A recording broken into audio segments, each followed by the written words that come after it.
meramente para tu agrado, no para el nuestro. También te pido ahora gracias, Señor, para el tiempo de la enseñanza del sermón de esta mañana.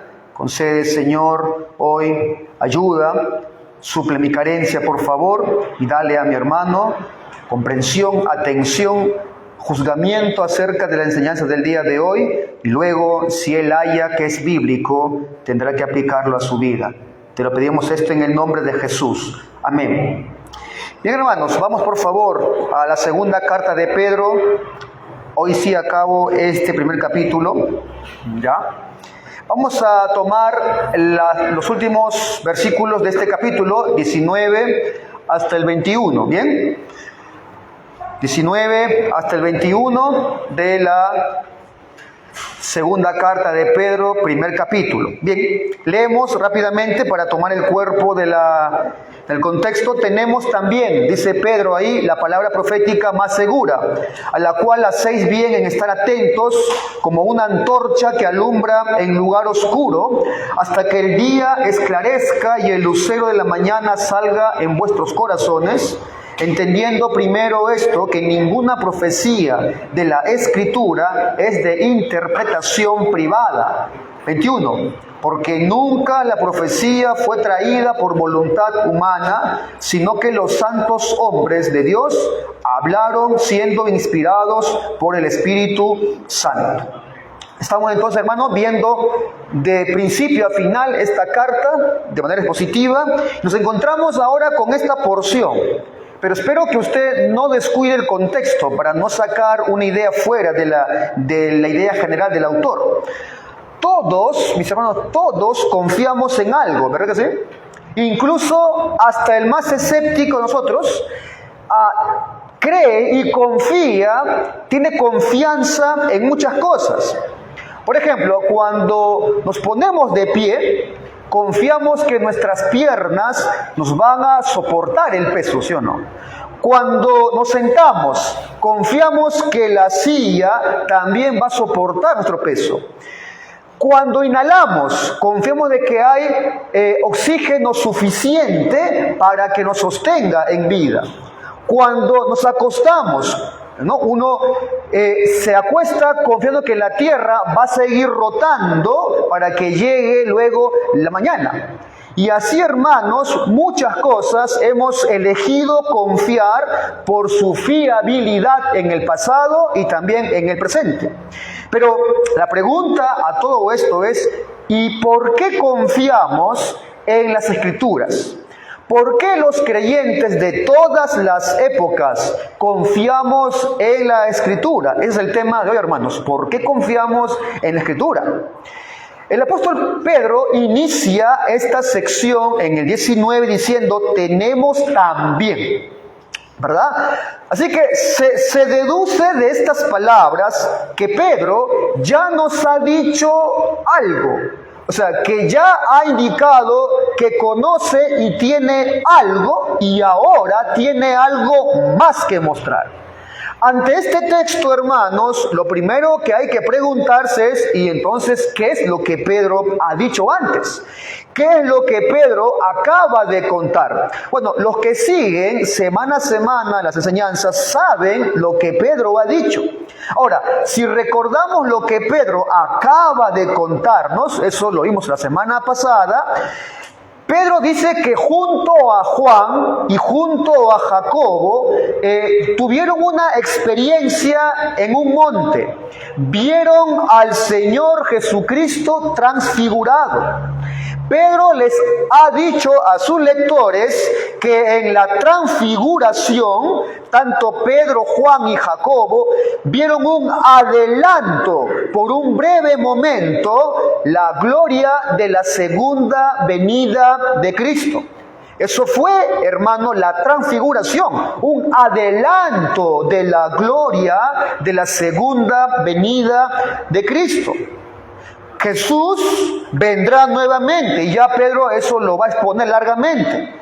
Pero ya no vendrá para morir por los pecadores, sino que vendrá para juzgar a los vivos y a los muertos. Esta venida, esta segunda venida, lo registra la Biblia y fue proclamada tanto por los apóstoles y por el mismo Señor Jesucristo. Aquel personaje que ya Pedro ha expuesto su historicidad. Pedro ha expuesto que Jesús no es solamente un concepto filosófico o un personaje de la moralidad histórica, es un personaje histórico. Es decir, vivió en el tiempo y en el espacio y que dijimos tiene más evidencia histórica que Sócrates. Nadie duda, ¿verdad?, de que este hombre existió, Sócrates. Aunque nadie leyó un solo libro de él, todo lo que se conoce es de lo que cuentan sus discípulos. Sin embargo, cuando llegamos a Cristo, vemos una enorme lista de autores que vieron a Cristo y narran esa realidad de su existencia. También Pedro nos ha hablado de su deidad. Es decir, que este hombre que estuvo aquí en la tierra hace más de 2000 años, que nació en Belén, creció en Nazaret, que ministró en Capernaum, que murió en lugares que existen, murió en Jerusalén, en tiempo de Poncio Pilatos. Ese hombre que existió es Dios, ese hombre es el Hijo eterno de Dios. Ahora, recordemos por qué Pedro les relató este acontecimiento histórico de la transfiguración.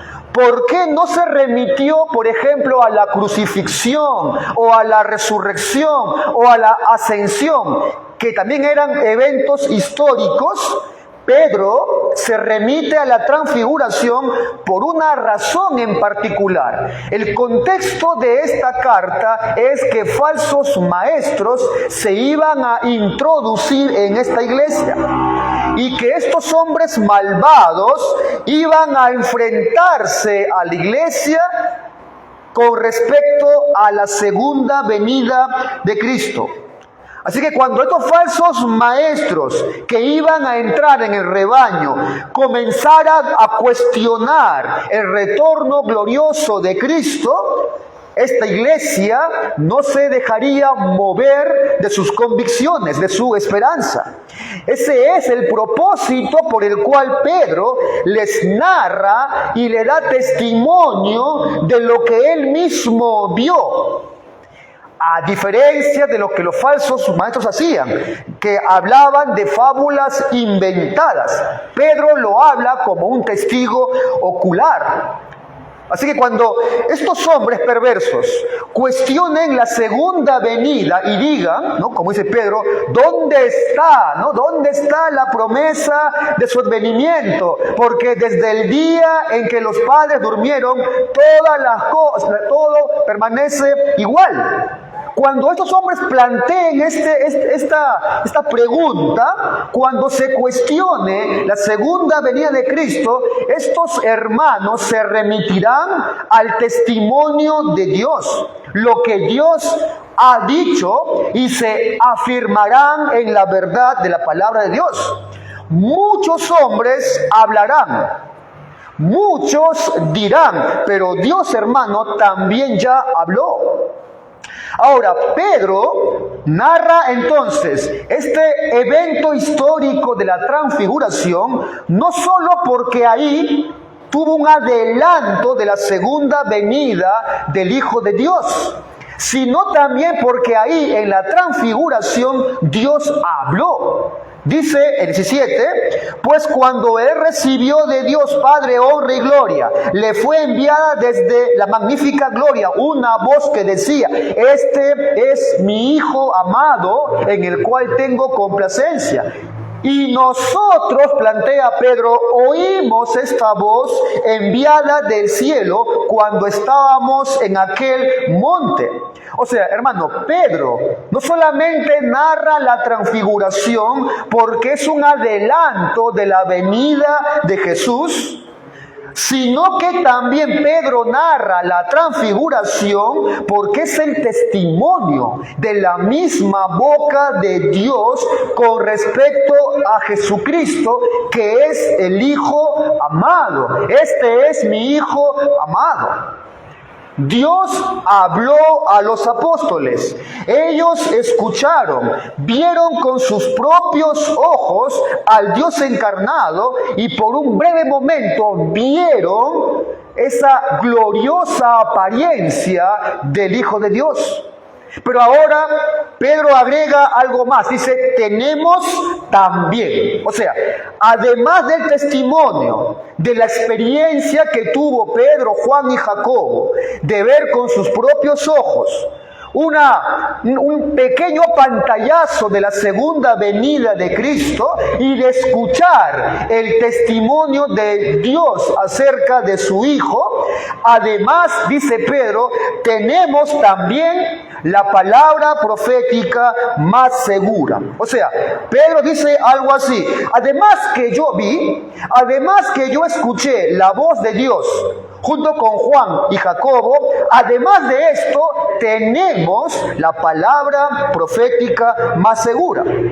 Hoy expondremos, hermanos, este segundo recurso que tenemos los creyentes a disposición frente al ataque de los hombres impíos, burlones y falsos maestros con respecto a la segunda venida de Cristo. Ese recurso es el testimonio de los profetas del Antiguo Testamento.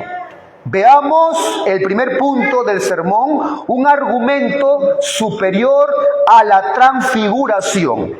Comienza el 19 diciendo, tenemos también la palabra profética más segura. Hermano, ¿qué se propone entonces el apóstol Pedro al presentar ahora el testimonio profético y apostólico?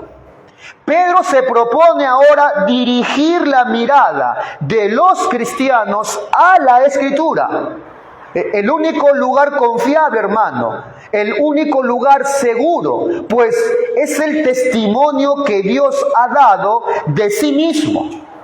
La Escritura es el testimonio que Dios ha dado de sí mismo. Por ende, hermano, es el lugar más seguro donde tú y yo podemos acudir. El ardiente deseo del apóstol Pedro es que las Escrituras, y solo ellas, y no las enseñanzas de los herejes, tengan preeminencia en la formación de la convicción, de la teología y de la vida moral de aquellos que le escuchaban. Esta palabra profética también presenta un firme argumento para probar la veracidad de la predicación respecto a la segunda venida de Cristo, cuestión que los herejes habían puesto en duda. Amado hermano, desviar entonces la mirada de la Biblia para enfocarla en un lugar diferente a ella es arriesgarse a una apostasía irremediable. Al momento, hermano, de que el apóstol Pedro escribe esta carta, si bien ya se habían escrito algunas cartas del Nuevo Testamento, el canon, es decir, el conjunto de libros que hoy se conoce del Nuevo Testamento, aún no se había completado. Por lo tanto, hermano, el apóstol Pedro se está refiriendo con el término escritura, profecías, al canon fijo del Antiguo Testamento. Ya había un canon fijo, un conjunto de libros fijos del Antiguo Testamento. La palabra profética más segura, entonces, está haciendo referencia al Antiguo Testamento. Ahora, aquí puede surgir dos preguntas. Pastor, si Pedro entonces se está refiriendo al Antiguo Testamento, ¿esto no aplica al Nuevo Testamento? Hermanos, ya nosotros el día de hoy contamos con un canon completo, tanto del Antiguo Testamento como del Nuevo Testamento, y cuando miramos a la Escritura, ahora la miramos completa y aplicamos esto que dice Pedro a toda ella. Y segunda pregunta, pastor, ¿Pedro está reconociendo que las palabras de los profetas tienen más autoridad que la de los apóstoles? O sea, está diciendo Pedro que el testimonio de los profetas del Antiguo Testamento es más confiable que la de los apóstoles del Nuevo Testamento. No, hermano, eso no está diciendo Pedro. Recuerde que la palabra de un apóstol tenía una autoridad validada por Dios.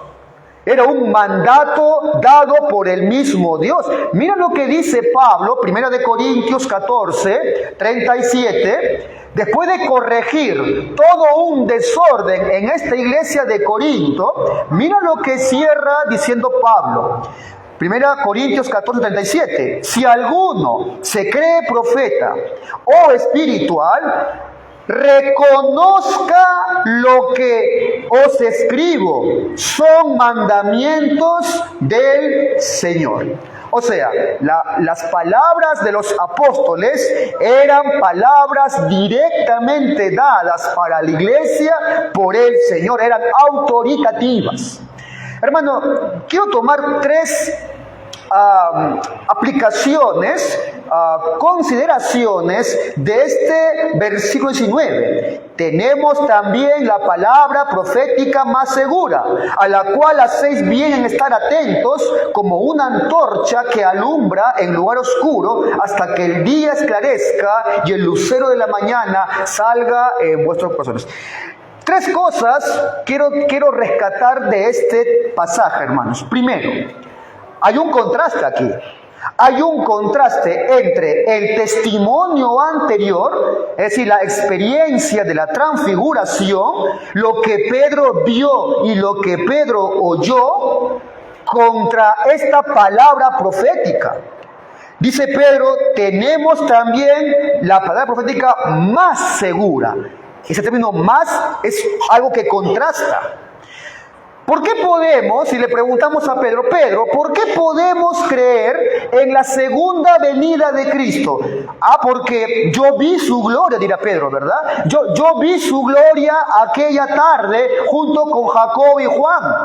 Yo fui testigo ocular, yo di testimonio de eso. Pero Pedro dirá también, pero también deben creer en lo que yo les digo, porque la palabra de Dios enseña lo que yo estoy enseñando. Hermano, ¿qué principio encontramos aquí? La pregunta es, ¿qué es más importante? ¿Las experiencias religiosas o la palabra escrita de Dios? Bueno, Pedro le concede más peso a la palabra escrita. El apóstol Pablo también, como ya vimos, si alguno se cree profeta o espiritual, reconozca que lo que yo os escribo, la palabra escrita, son mandamientos del Señor. Segunda cuestión que quiero extraer. Dice luego Pedro, a la cual hacéis bien en estar atentos como una antorcha que alumbra en lugar oscuro. Esta antorcha en el original es más bien una lámpara. Era una lámpara que se fabricaba comúnmente de arcilla y que se encontraba en todas las casas. La lámpara es un símbolo de las Escrituras. ¿Por qué? Porque traen brillo y luz en la oscuridad. Pedro, de hecho, está pensando aquí en la oscuridad que hay en el mundo a causa del pecado, y en el medio del cual la revelación de Dios, la Escritura, brillará. Pero hay otra aplicación para esta simbología. Esa antorcha en la mente de Pedro, bueno, ¿cuándo usamos una antorcha? Cuando no hay luz, ¿verdad? O en la noche. ¿Hace falta una antorcha cuando hay luz? Ya no. ¿Por qué? Porque ya hay luz. ¿En qué lugares hay oscuridad en la que esta antorcha de la palabra de Dios debe brillar? ¿En qué lugares oscuros, hermano, debe brillar la luz de esta antorcha? Bueno, hay muchos lugares. Quiero llamar tu atención a tres lugares. El primero, un lugar oscuro en la que debe brillar la antorcha de la palabra es tu corazón. Y créeme, hermano, más de lo que tú puedas imaginarte. ¿Quieres, hermano, tú ver una cueva oscura, llena de corrupción, de depravación y de maldad? Mira tu corazón, hermano. Engañoso es el corazón más que todas las cosas, dice Jeremías. Tu corazón, hermano, y el mío es un lugar oscuro. No puedes confiar en ti mismo. No puedes guiarte de las directrices de ese corazón.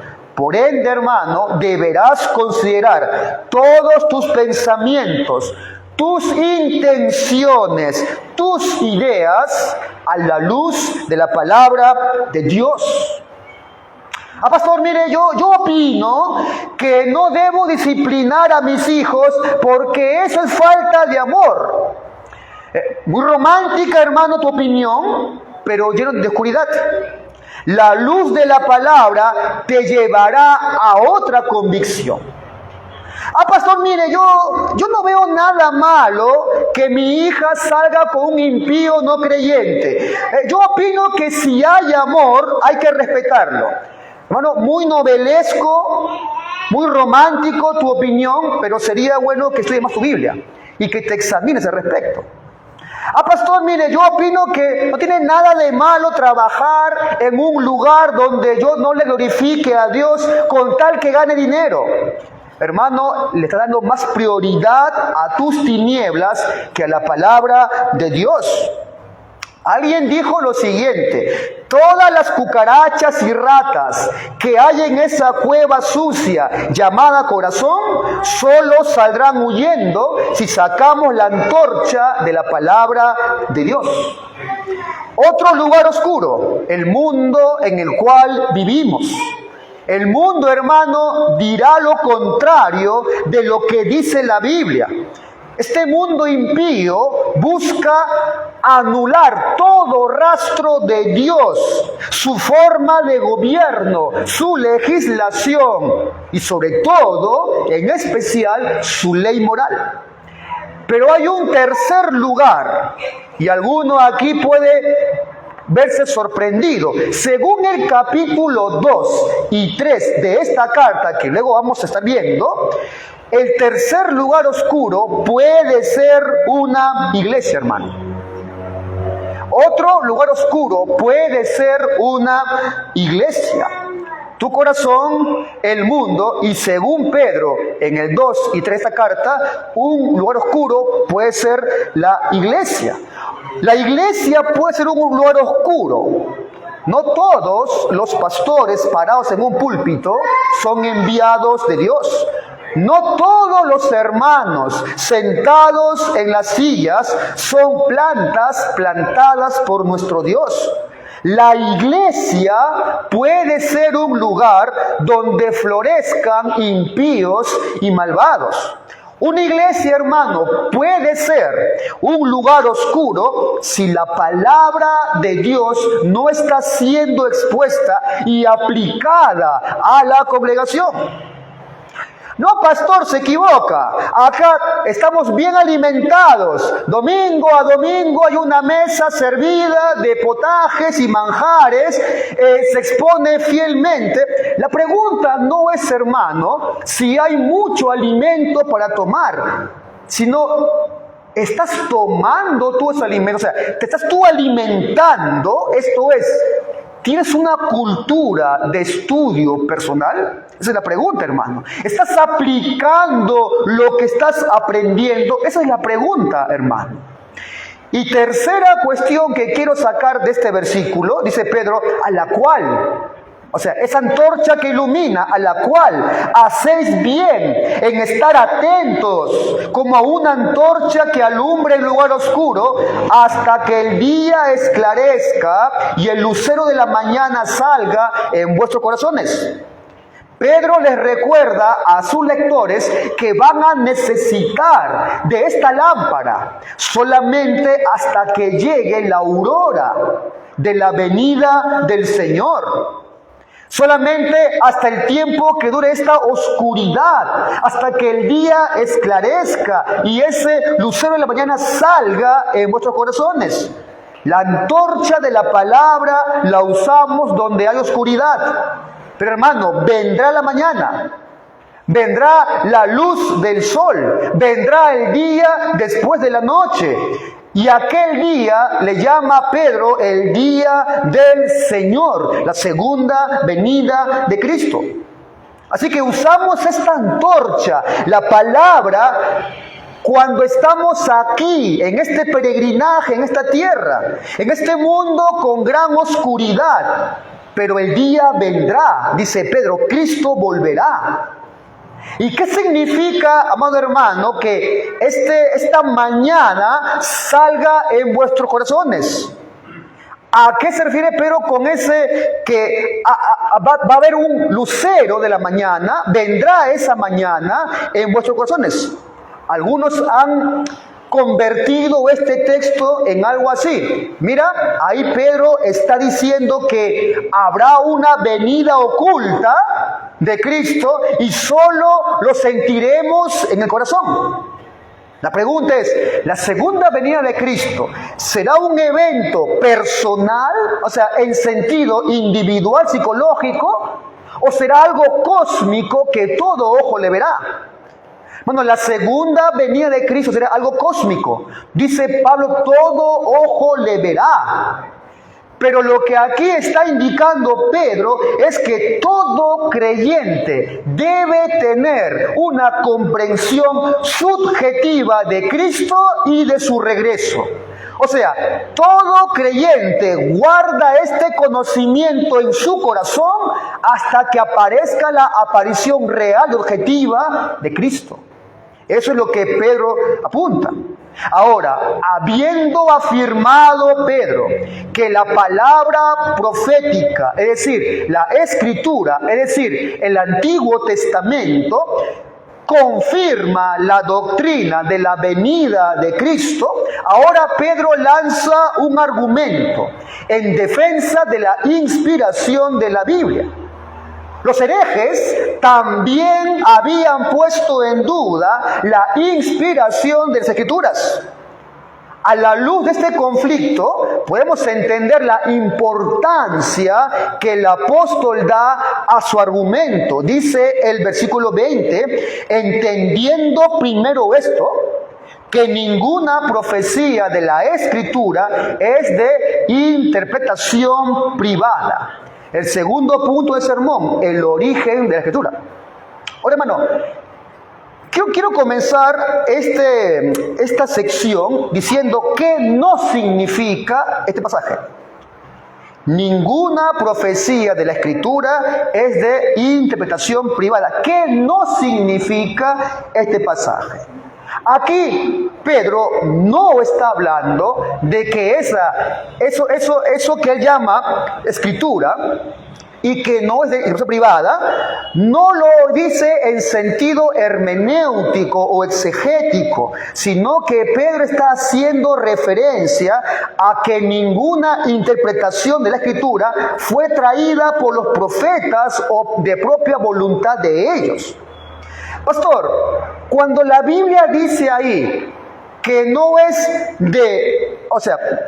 privada, o sea, no es que ningún hombre puede acercarse a la Biblia a hacer exégesis, extraer la comprensión bíblica, intentar entender el significado de la profecía para su vida. Bueno, eso no es lo que dice. Algunos dicen eso. No, mira, ahí Pedro está prohibiendo que cualquier persona se acerque a la Biblia y de forma privada pueda acercarse, extraer significado y aplicarla. El término aquí denota más bien la explicación de lo revelado. Así que este pasaje, hermano, está indicando que la explicación de lo revelado no fue solamente algo propio de los profetas, fue de Dios, pero no está negando o no está encerrando el hecho de que todo creyente sea diligente, se acerque a la Biblia, haga exégesis, la interprete y la aplique. Creo que la versión NBI lo dice mejor. Segunda de Pedro 1:20, lo leo en la versión NBI. Ante todo, dice acá esta versión, tengan muy presente que ninguna profecía de la Escritura surge de la interpretación particular de nadie.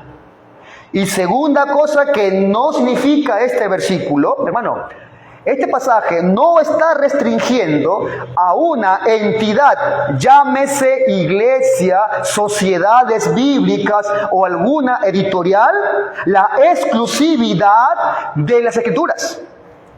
No está encerrando en una entidad, arrogándole que solamente esa entidad puede interpretar las Escrituras. Un creyente puede interpretar la Escritura en tanto y cuanto se rija a lo que históricamente enseña la Iglesia, que la cual a su vez es guiada por el Espíritu Santo. Pero Pedro aquí no está colocando restricciones al creyente individual de que lea e interprete la Escritura. Hermano, en verdad los reformadores más bien enseñaron que los creyentes deben interpretar las Escrituras y que lo hagan sin un conjunto de reglas impuestas por alguna entidad externa. Ya seguramente cuando toque exponer, van a hablar ustedes de la perspicuidad de la Escritura, la claridad de la Escritura. Mira lo que dice Hendricks al respecto, acerca de esta realidad de que a lo largo de la historia nunca se ha comprendido de que solamente una iglesia debe ser la que se arrogue la forma correcta de interpretar la Biblia. Dice él, no era su intención, de los reformadores, minimizar la importancia de la iglesia en cuanto a cómo interpreta. Ellos indicaban que la Escritura misma testifica acerca de la claridad allí donde se declara que es una lámpara a nuestros pies y lumbrera a nuestros caminos. Hermano, si bien es cierto, sabemos que el Santo Espíritu de Dios dirige a la iglesia, llevándola a una comprensión más clara de la Escritura, no podemos negar que también ese mismo Santo Espíritu guía a los individuos a que hagan una adecuada exégesis y lo apliquen a su vida. Así que, hermanos, se rechaza ambos extremos peligrosos. Que la enseñanza de aquella que es solamente la iglesia como institución tiene la autoridad de la Biblia y cómo se la estudia. Ese más bien es la idea romana católica. Pero también se rechaza el otro extremo, el peligro de ejercer en un individualismo exagerado, que alguien vaya a la Biblia sin contar con la historia de la iglesia y quiera interpretar a su solo antojo. Ni el extremo ni el otro, hermanos. De ahí que, hermanos, la pregunta es, ¿cómo podemos hallar entonces equilibrio sano ante estos extremos? Hermanos, una correcta doctrina de la iglesia es la respuesta. La correcta doctrina de la iglesia, ¿qué nos dice? Que Dios ha entregado su revelación a su pueblo como cuerpo, no a un hombre. Pastor, ¿por qué tengo que leer el credo? A mí qué me importa el credo, sí, ha sido hace años. Pastor, ¿por qué tengo que leer algún libro que me amplíe esta aplicación? A mí qué me importa eso. La iglesia tiene una doctrina, hermanos, y si no sabe, dice que la revelación ha sido entregada a su pueblo como cuerpo, por lo cual, bueno, esa forma de interpretación de la Escritura debe abarcar la comunión de los creyentes. Mira, por ejemplo, cómo hacían los de Berea. Dice que juntos examinaban diariamente las Escrituras. ¿Para qué? Para controlar lo que enseñaba Pablo. Sigamos ese ejemplo, hermano. Recibieron en conjunto, dice Hechos 17, la palabra con toda solicitud. escudriñando, es en conjunto, día a día. O sea, alimentándose juntos para ver si eran así. Ahora, hermano, este pasaje no solo apunta a la inspiración de la Biblia, a la claridad de la Escritura, también apunta al origen. Aquí Pedro habla del origen de la Escritura. En la parte final dice, surge. ¿Y eso qué implica? Origen. Tercero, la fuente de la Escritura. Dice en el 21 ahora, porque nunca la profecía fue traída por voluntad humana, sino que los santos hombres de Dios hablaron siendo inspirados por el Espíritu Santo. Hay una pregunta, hermano, clave para poder ver esta doctrina. La pregunta es, ¿sabían los autores inspirados que eran inspirados? Pedro, Pablo, Juan, inspirados por Dios, cuando escribían, ¿sabían que eran inspirados y lo que escribían era de Dios? ¿O recién se hizo palabra de Dios inspirada cuando se llegó a ese canon final? Bueno, la Biblia responde. Por favor, busca 1 Tesalónica 2:13. Yo lo voy a leer en una versión un poquito más dinámica para que se entienda sobre todo un término. Lo leo en la traducción viviente. Dice el apóstol Pablo en su primera carta a Tesalónica 2, versículo 13. La pregunta es, ¿sabían los autores inspirados que eran inspirados y lo que escribían era de Dios?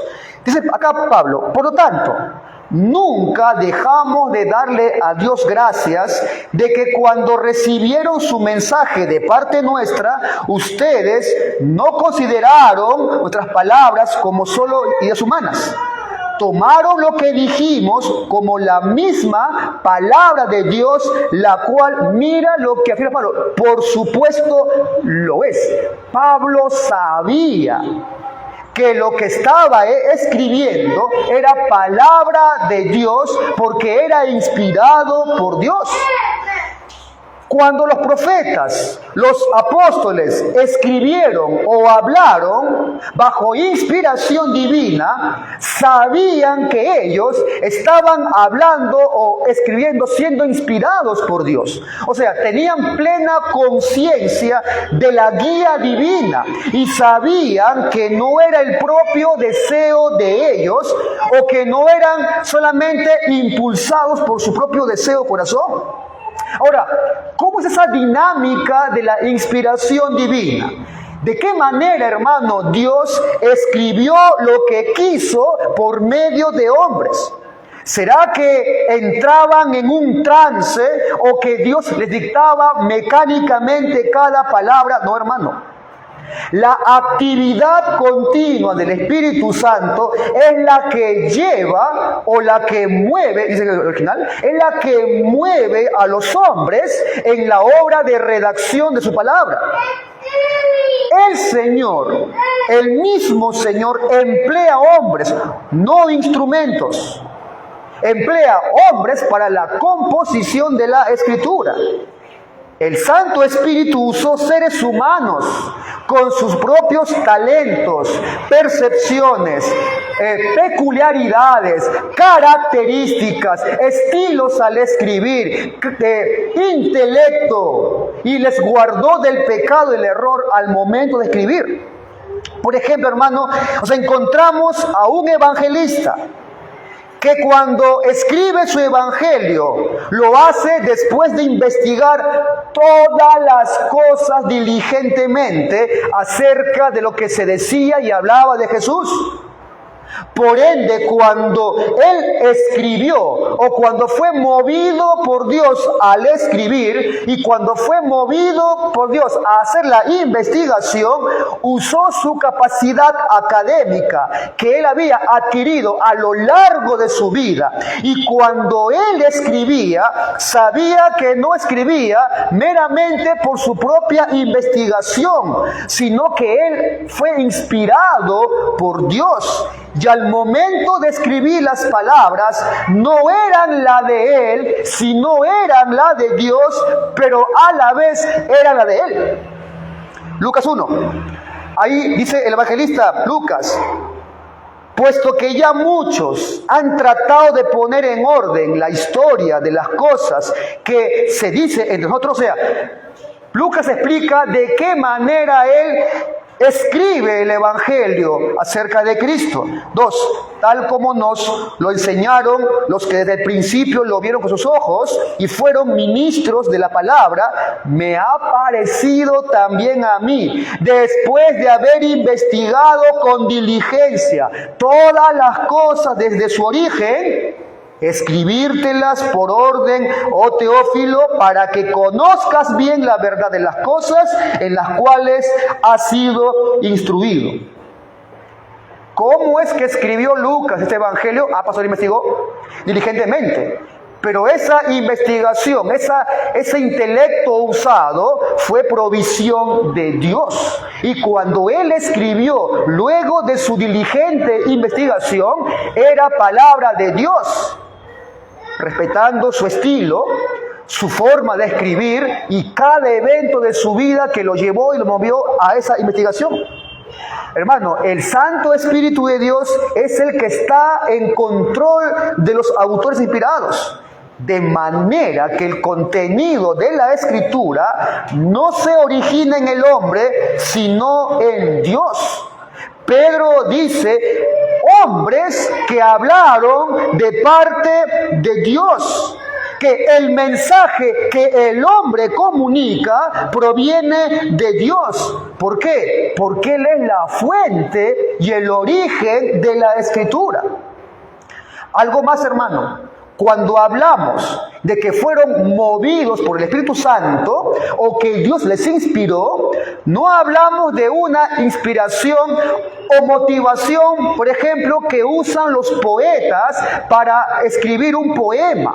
O no me refiero a la inspiración de un músico para escribir o componer. Cuando hablamos de inspiración, se entiende que Dios sopló su palabra sobre ellos. Pero, ¿cómo les inspiró entonces? ¿Les dictó? No. ¿Llegaron a un trance? Tampoco. Fue una inspiración que se llama inspiración orgánica. Es decir, que Dios proveyó todas las cosas, la familia en la que nació, el momento en el que nació, la educación que tuvo. O sea, toda la vida de esta persona fue guiada por Dios, para que al momento que Dios mismo le impulsara a escribir, esta persona, usando sus propias palabras, su propio estilo, no fueran sus palabras o su voluntad propia, sino fuera la voluntad de Dios. A esto se le llama inspiración orgánica. Sé que es medio complicado entender, pero hermano, inspiración orgánica es la providencia divina en la vida de una persona para que todos los eventos de su vida sean usados por Dios al momento de que esta persona sea movido a escribir. Ahora, hermano, ¿cómo aplicamos estos pasajes a la vida práctica? A ver, hermano, primero debo indicar lo siguiente. La palabra de Dios, sí, es una antorcha que brilla en la oscuridad. Y en medio de tanta confusión y apostasía, cada vez más patente, hemos de mantener fija nuestra mirada en la palabra del Señor. Ella nos mostrará a Cristo. Ella nos guardará, hermano, de tomar un rumbo oscuro y patético. Sin embargo, amada iglesia, no depende de nuestra capacidad intelectual poder ver allí en la Escritura a Cristo. No depende de tu afán solamente de aprender, de poder ver a Cristo en la Escritura. No depende de tu capacidad intelectual conocer que en Él está la salvación y el poder confiar en Él. Bueno, eso no depende de tu capacidad intelectual. ¿Cuántos eruditos en los tiempos de Jesús seguían con su velo mientras leían lo que ellos mismos reconocían como palabra de Dios, pero no veían a Cristo, no veían al Mesías? Conocían la inspiración de la Escritura, pero cuando llegó el Mesías prometido, al cual apuntaba la Escritura, fue escupido, burlado y crucificado. Tenían un velo que solamente el Señor puede quitar. Sí, hermano, es una antorcha, brilla en un lugar oscuro, pero a menos que el Espíritu Santo quiera iluminarnos, no entenderíamos nada, hermanos. Si Dios no nos da el entender, no entenderíamos nada. No es nuestra capacidad intelectual, no es nuestro afán por aprender. Si Dios no nos quiere mostrar nada en ella, bueno, nada veremos. Así que, creyente, acércate con humildad a ella. Acércate con temor a la palabra de Dios. Nunca te vanaglories del conocimiento que tienes. Tampoco exaltes pecaminosamente al que lo tiene. ¿Por qué? Porque todo le ha sido concedido. Todo le ha sido dado. Segundo, un llamado que hizo Pedro y que quiero también extenderlo hoy a la iglesia. Un llamado que hizo Pedro a sus lectores y que hoy también lo extiendo para la iglesia. Tenemos también la palabra profética más seguro, a la cual, hermano, hacéis bien en estar atentos, como una antorcha que alumbra en lugar oscura. Bueno, miremos la Escritura. Estemos atentos a ella. Roguemos al Señor su ayuda, su asistencia. Mientras miramos a través de su palabra, porque ella es lámpara a tus pies. Hermano, abandonar el estudio diligente y humilde de las Escrituras es exponernos a andar en oscuridad, en medio de un mundo que ya de por sí está sumido en tinieblas. Y no hay aquí, hermano, ni un solo momento en la vida del creyente en la que ya no requiera estudiar más la palabra de Dios, porque ya la conocemos. Dice Pedro, a la cual hacéis bien en estar atentos. Pero Pedro, ¿hasta cuándo? ¿Hasta que termine mi curso avanzado? ¿Hasta 10 años? ¿Hasta cuándo, Pedro? Hasta que el día esclarezca, hasta que llegue Cristo, hasta que Cristo retorne, o hasta que usted vaya a su encuentro. Pero siempre, hermanos, necesitamos esa dependencia del estudio de la Escritura. Mira lo que advierte Pablo, 1 Corintios 8, dice, si alguno se imagina que sabe algo, ¿qué es lo que dice? Aún no sabe nada como debe saberlo.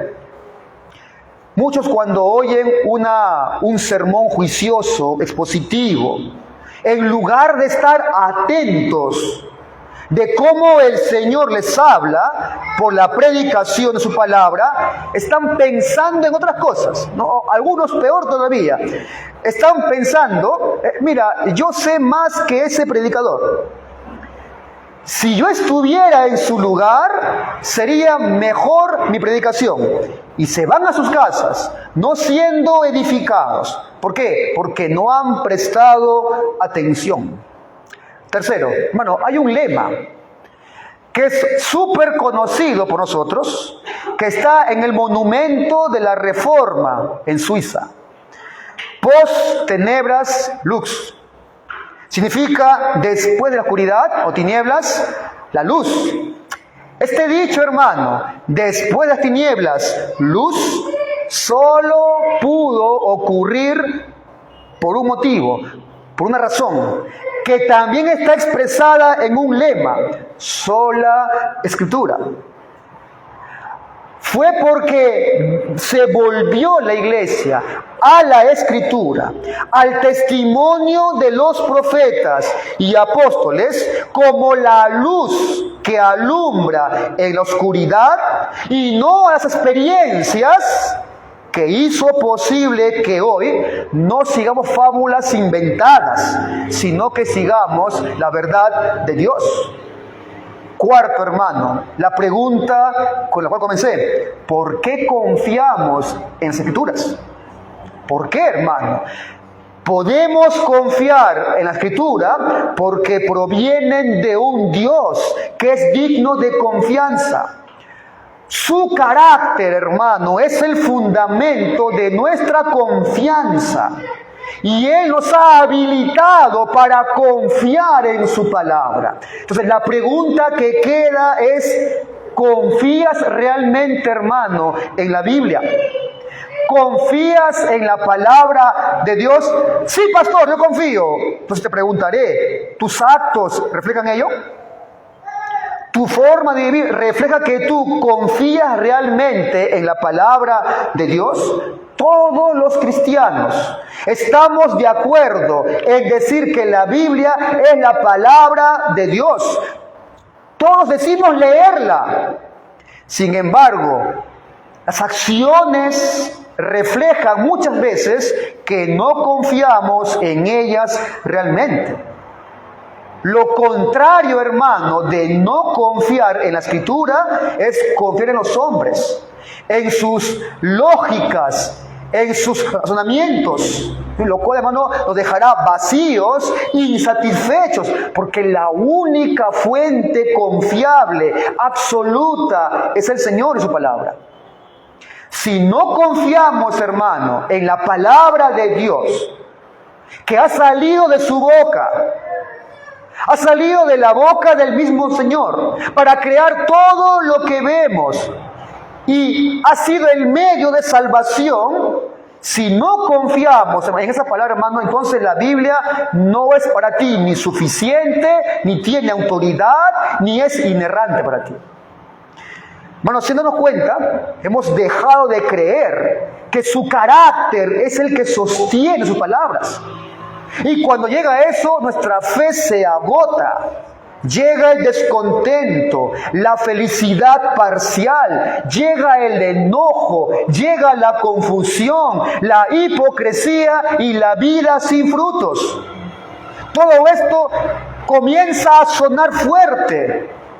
Y muchas veces, en vez de correr a Él, quien siempre nos corrige, nos exhorta, corremos desesperados a cualquier lugar a escuchar cualquier enseñanza o consejo y confiamos más en el hombre y su lógica que en Cristo y su palabra.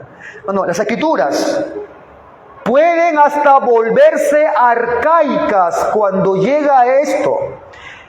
Se convierte en incomprensible. Pastor, no sé por qué no entiendo. Se convierte en arcaica, complicada de entender, porque no confiamos en Él.